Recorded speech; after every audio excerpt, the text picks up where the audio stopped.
My father smiled as he handed my house keys to my younger sister in front of 180 wedding guests. Everyone applauded. My mother wiped away happy tears. I said absolutely nothing.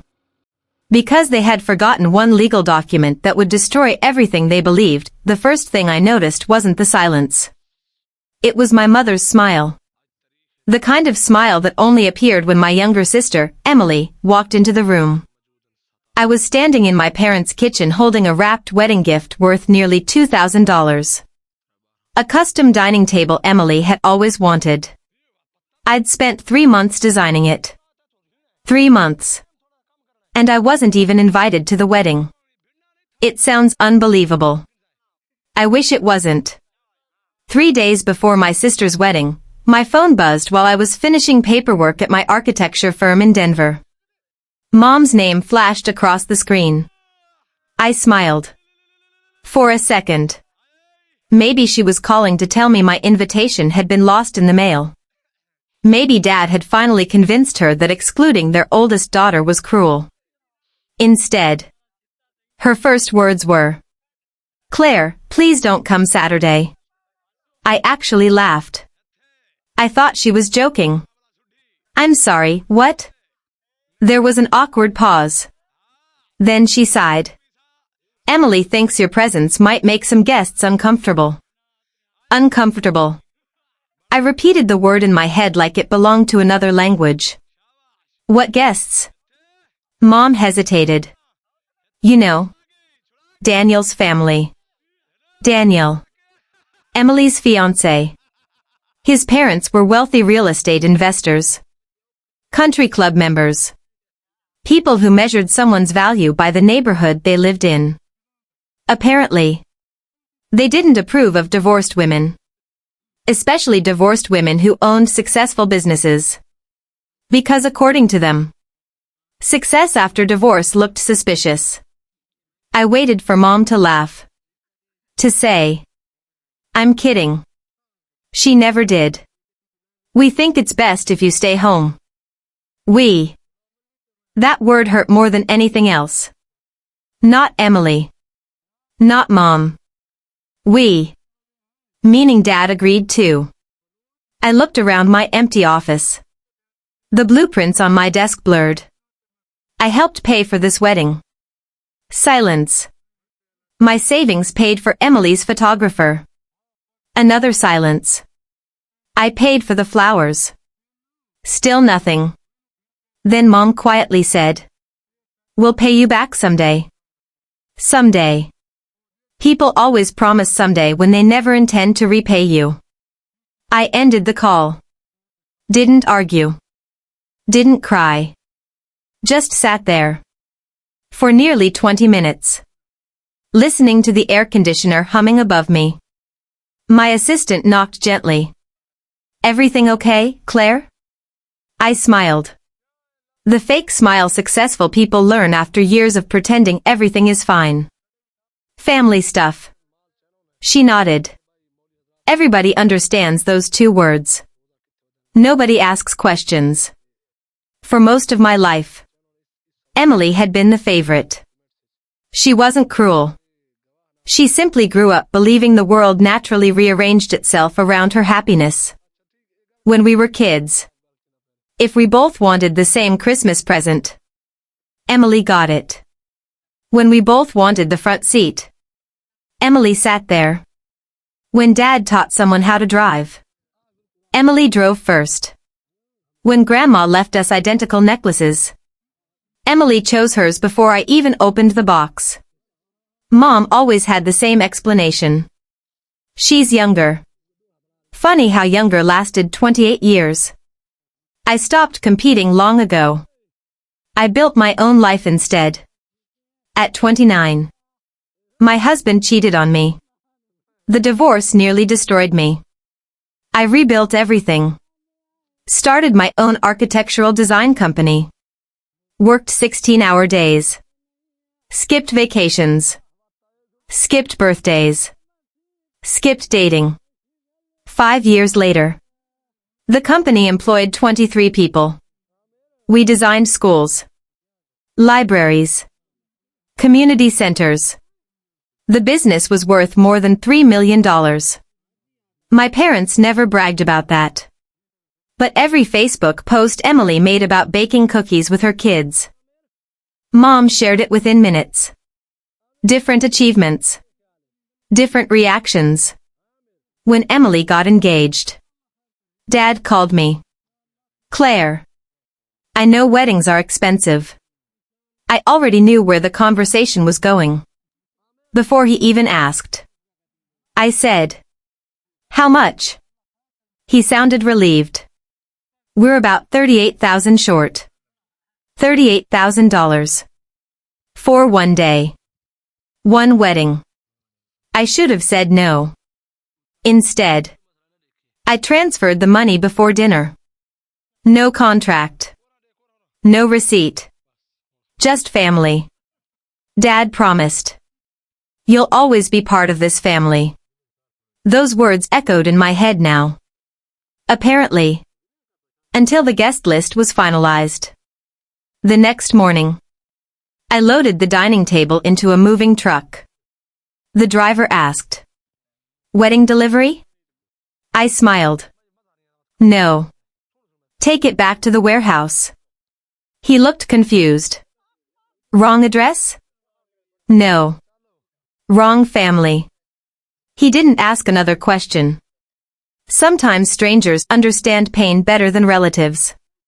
That evening, Emily finally texted. Not to apologize. Not to explain. Just one sentence. "I hope you're mature enough not to cause drama." I stared at my phone. Read it again. Then again. Cause drama? I wasn't invited. I wasn't attending. How exactly was I supposed to ruin her wedding? From my own house? I locked my phone. Walked onto my apartment balcony. The Denver skyline glowed orange beneath the sunset. For the first time in years, I realized something. I'd spent my entire adult life trying to earn a place in a family that had already decided my seat belonged to someone else. 3 days later, at exactly 8:17 Saturday morning, while my parents celebrated Emily's wedding, my phone rang. Unknown number. Then another. Then another. By noon, there were already 17 missed calls. And before midnight, there would be 79. None of us knew it yet. But the wedding everyone fought so hard to protect was about to become the most expensive mistake my family had ever made. 3 weeks after my parents told me not to come to my sister Emily's wedding, I stopped expecting my phone to ring. It never did. No apology. No explanation. Nothing. The silence hurt more than the words. Every morning before work, I'd glance at my phone for just a second. Maybe Dad changed his mind. Maybe Mom finally realized how cruel they had been. Maybe Emily wanted her big sister there after all. But every day ended exactly the same. No calls. No texts. No invitation. Instead, social media reminded me what my own family wanted me to forget. Emily posted pictures of cake tastings, dress fittings, bridal showers, champagne brunches. Every photo included my parents smiling like they had the perfect family. People commented, "Your daughters are beautiful." Mom replied, "We're so blessed." Daughters. Plural. Yet one daughter wasn't even allowed through the church doors. I muted every account. Not because I hated them. Because I couldn't keep reopening the same wound every morning. Work became my escape. As senior project manager for one of Seattle's largest commercial construction firms, my days started before sunrise. Concrete schedules. Contract meetings. Budget approvals. Site inspections. Steel beams. Blueprints. Numbers never lied. Buildings never played favorites. If something stood upright, it was because someone built it correctly. Families weren't nearly that simple. One afternoon my assistant, Monica, knocked on my office door. "You've been staring at that screen for 10 minutes. "I have." "You haven't even opened your coffee." I laughed. "I guess I'm tired."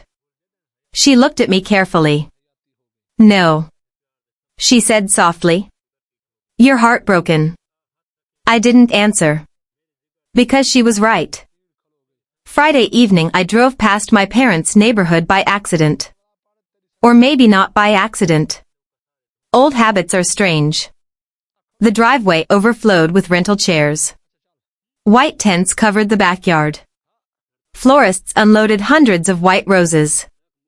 Luxury SUVs lined the street. Workers carried crystal chandeliers into the reception tent. The wedding looked enormous. Much bigger than anything my parents could normally afford. I parked half a block away. Sat there. Watched strangers prepare for a celebration I wasn't welcome to attend. Then I smiled sadly. Started my engine. And drove away. Saturday morning. The wedding day. I woke automatically at 6. My body still believed I had somewhere important to be. For years I imagined helping Emily get ready. Fixing her veil. Holding flowers. Laughing while photographers took pictures. Instead, I made pancakes. Fed my golden retriever, Charlie. Watered the flowers outside my townhouse. Life felt painfully normal.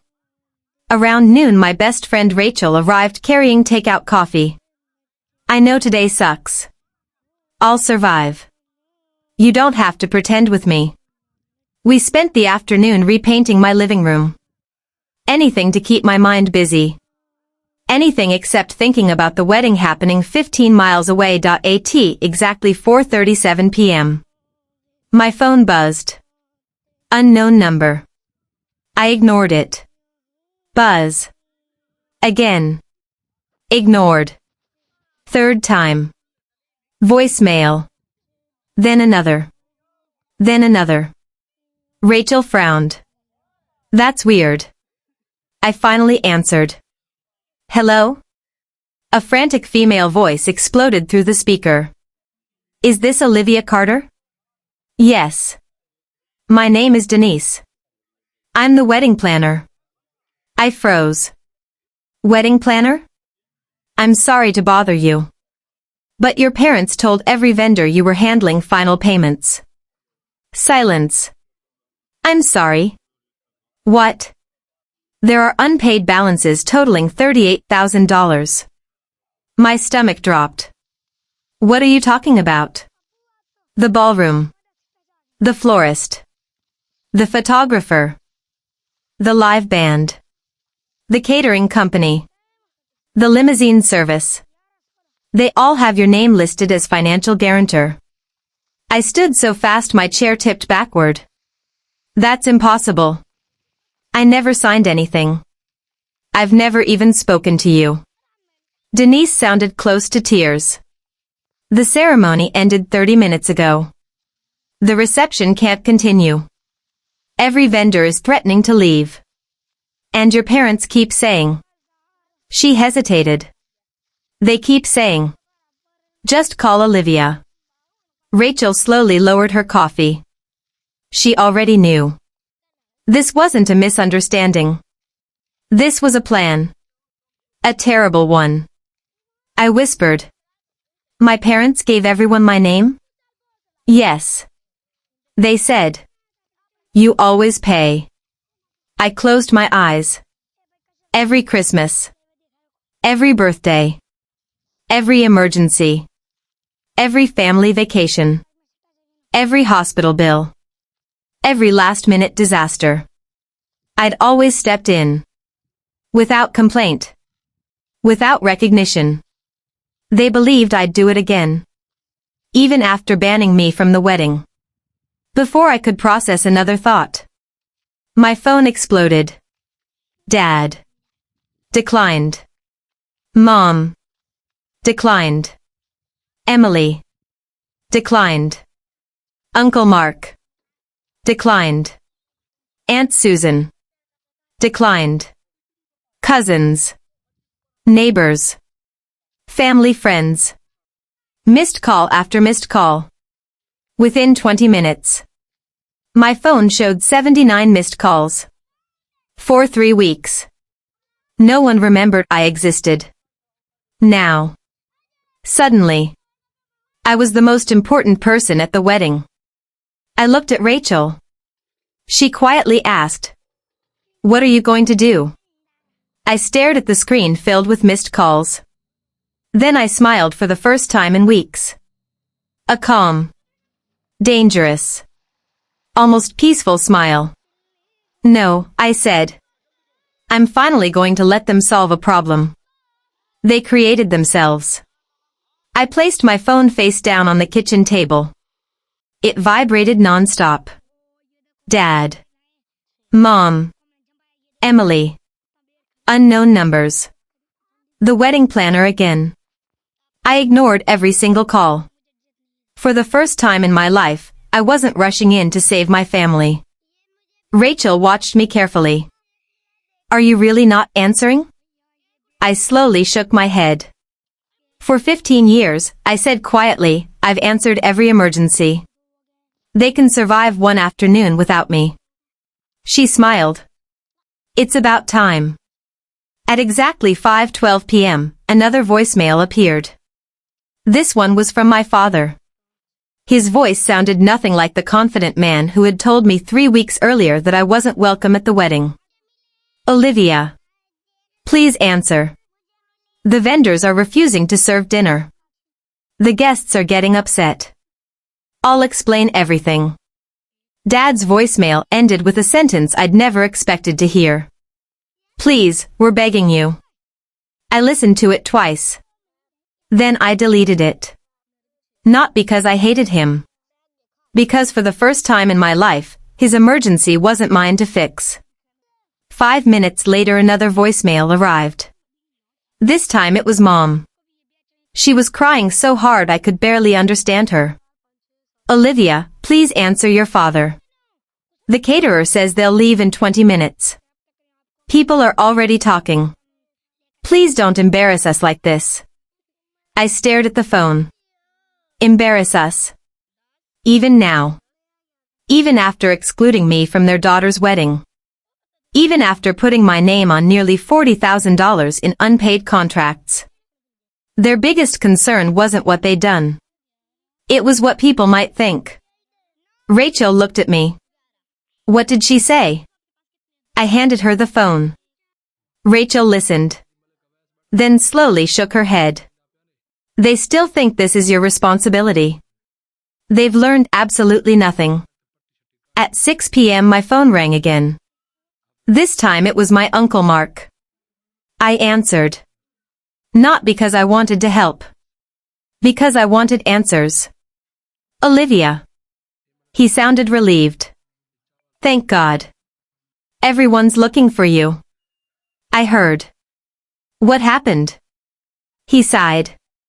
Your father told every vendor you'd transfer the money today. I closed my eyes. I never agreed to that. I know. The florist just found out. The photographer refuses to release. To release the wedding photos. The live band packed their equipment. The caterer stopped serving dinner halfway through. I imagined hundreds of guests sitting silently around beautifully decorated tables. With empty plates. Children crying. Relatives whispering. Neighbors staring. The perfect wedding my mother dreamed about. Falling apart one invoice at a time. Did Dad really think I'd just pay? There was a long silence. Finally Uncle Mark answered. He said, Olivia always does the right thing. I laughed. Not because it was funny. Because it was unbelievable. Doing the right thing had become everyone else's excuse. To do the wrong thing. After hanging up, I opened my laptop. There were already 3 emails. One from the ballroom manager. One from the florist. One from the event planner. Every message was almost identical. They believed I was financially responsible. Attached to each email was a contract. My name appeared on every page. Olivia Carter. Responsible party. Payment guarantor. My heartbeat slowed. Then completely steadied. Because something was wrong. Very wrong. I zoomed in. The signature wasn't mine. It looked similar. But anyone who knew me would notice the difference immediately. Someone had copied my signature. Poorly. Rachel leaned closer. That's forged. I know. They committed fraud. I know.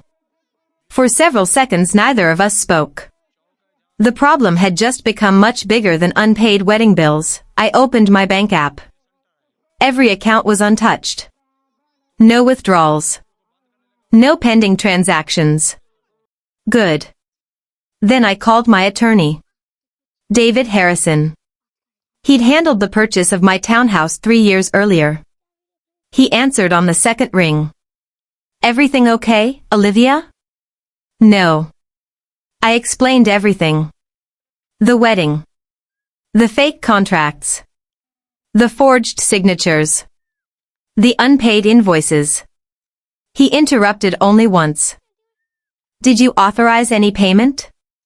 No. Did you sign anything? Never. Did you verbally agree? No. Another pause. Then he spoke very calmly. Do not send anyone a single dollar. Forward every email to me. And Olivia. Yes? If those signatures are forged. This is no longer a family disagreement. It's potentially a criminal matter. I hung up feeling strangely peaceful. Not happy. Not angry. Just clear. For years I'd confused kindness with responsibility. Today, that confusion ended. At exactly 7:15 p.m., a black SUV stopped outside my townhouse. Dad stepped out. Mom followed behind him. Neither looked like they had just attended a wedding. Dad's tie hung loose around his neck. Mom's mascara had run down her face. They looked exhausted. Defeated. Dad knocked 3 times. I opened the door. Neither of us spoke for several seconds. Finally, he said quietly, "We need to talk." I looked him straight in the eyes. For the first time in years. So do I. Dad stood silently on my front porch. Mom kept twisting a tissue between her fingers. Neither of them looked angry anymore. They looked frightened. I stepped outside and quietly closed the front door behind me. If you're here to ask for money, I already gave you my answer. Dad shook his head. No. I came because I owe you the truth. For a moment, I thought I'd imagined hearing those words. My father had never apologized for anything. Not when he forgot birthdays. Not when he favored Emily. Not even when he told me I wasn't welcome at her wedding. Yet here he stood. Looking 20 years older, he never had $38,000. Dad admitted. I know. We booked everything anyway. I frowned. Why? Mom answered through tears. Because your sister wanted the wedding she'd always dreamed of. The ballroom. The orchestra. The designer flowers. The ice sculpture. Everything. We thought. Dad looked away. You'd help. I laughed softly. You didn't invite me. Mom couldn't even meet my eyes. We knew you'd be hurt. But we believed. You'd never let the family be embarrassed. There it was. The entire plan. They hadn't forgotten me. They hadn't overlooked me. They had counted on me. I looked directly at Dad. You told me not to come. He nodded. You gave away my seat. Another nod. You told every vendor I'd pay. Silence. Then finally. Yes. His voice barely existed. I'm sorry. Just then another car pulled into my driveway. Emily jumped out before it fully stopped. Her wedding dress was wrinkled. Her makeup had streaked down her cheeks. The expensive hairstyle she'd spent hours creating had completely fallen apart. She looked nothing like the happy bride from that morning. She walked straight toward me. Without saying hello. Without apologizing. Olivia. Please. You have the money. You can fix this. I stared at her. You still don't get it. What? This was never about the money. She crossed her arms. So you're really going to destroy my wedding? I couldn't believe what I was hearing. I didn't destroy anything. You did. Emily's face hardened. You've always been jealous. I actually smiled. For what? She didn't answer. Because there wasn't an answer. Rachel quietly stepped outside and stood beside me. She'd heard everything. She folded her arms. I've never met a family so comfortable spending someone else's money. Nobody responded. Because nobody could. Dad suddenly reached into his jacket pocket. He pulled out a folded envelope. I found this yesterday. He handed it to me. What is it? It belonged to your grandmother. My grandmother had passed away almost 2 years earlier. I slowly unfolded the yellowed envelope. Across the front, in careful handwriting, were 4 words. For Olivia only. I looked at Dad. You never gave me this. You never gave me this. He lowered his head. I found it hidden inside her Bible. I should have delivered it sooner. Inside was a handwritten letter. Grandma's handwriting was unmistakable. Olivia. If you're reading this, I'm no longer here. I watched your whole life. I saw every sacrifice you made. I saw who thanked you. And who only expected more. Tears blurred the page. Please remember something. Love given without respect eventually becomes permission to be used. Don't spend your life buying acceptance from people who already decided not to appreciate you. You deserve peace. Choose peace. I stopped reading. Grandma had seen everything. Years before anyone else. I folded the letter carefully. Placed it back inside the envelope. Then looked at my family. I've spent 15 years fixing everyone's problems. I paid bills. I covered emergencies. I canceled vacations. I skipped promotions. I rescued all of you. And every single time. You expected it. Nobody argued. Because they couldn't.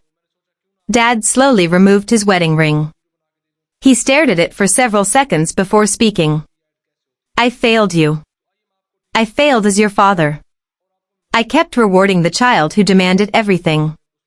And ignored the daughter who quietly carried us. Mom burst into tears. Emily looked completely shocked. It was the first honest sentence Dad had spoken in years. I took a deep breath. I forgive you.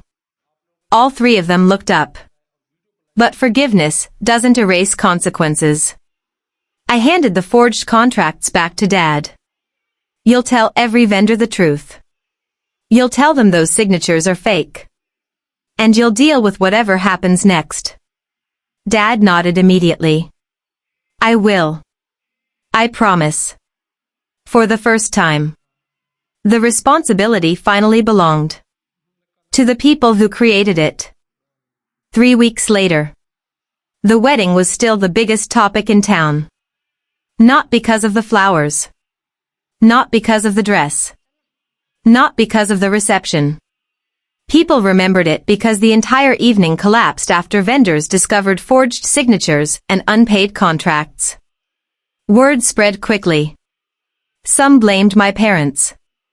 Some blamed Emily. Others simply shook their heads and said, none of this would have happened if they'd treated Olivia with basic respect. I stayed out of every conversation. For the first time in years. I wasn't trying to control the story.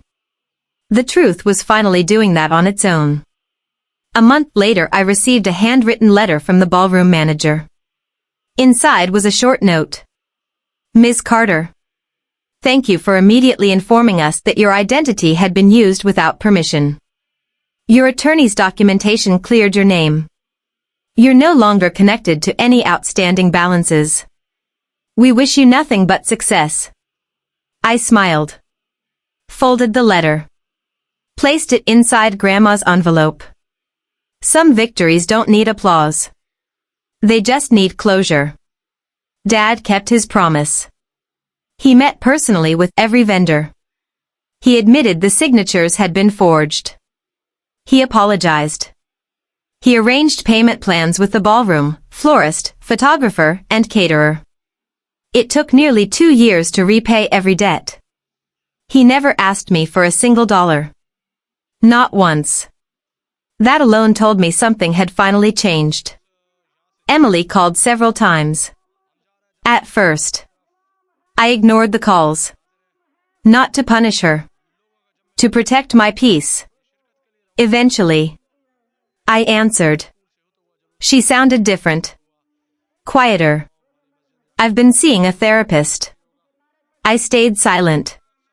I spent my whole life believing love had to be earned by being the favorite. Another pause. I didn't realize being the favorite was hurting everyone else. It wasn't a dramatic apology.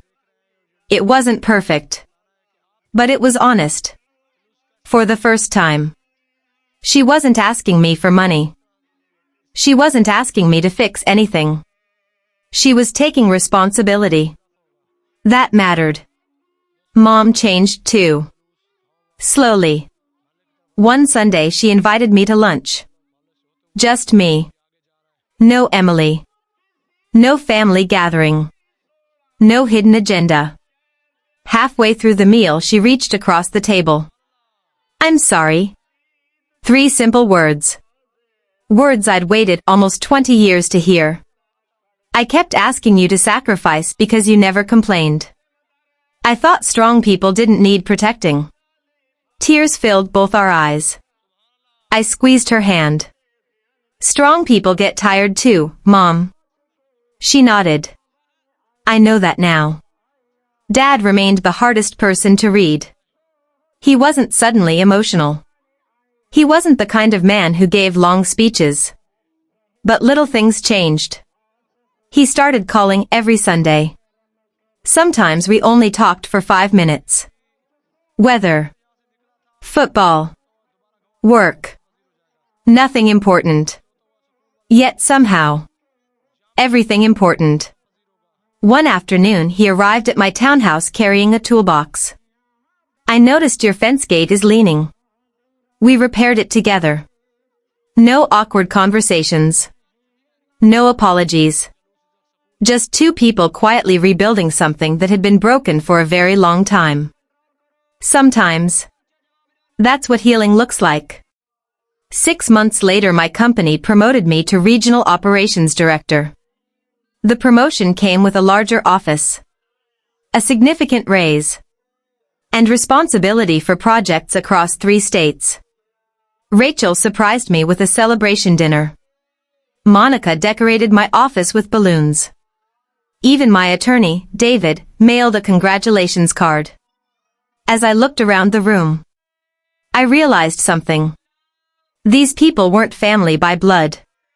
Yet they'd supported me more consistently than the people I grew up with. Family isn't always the people who share your last name.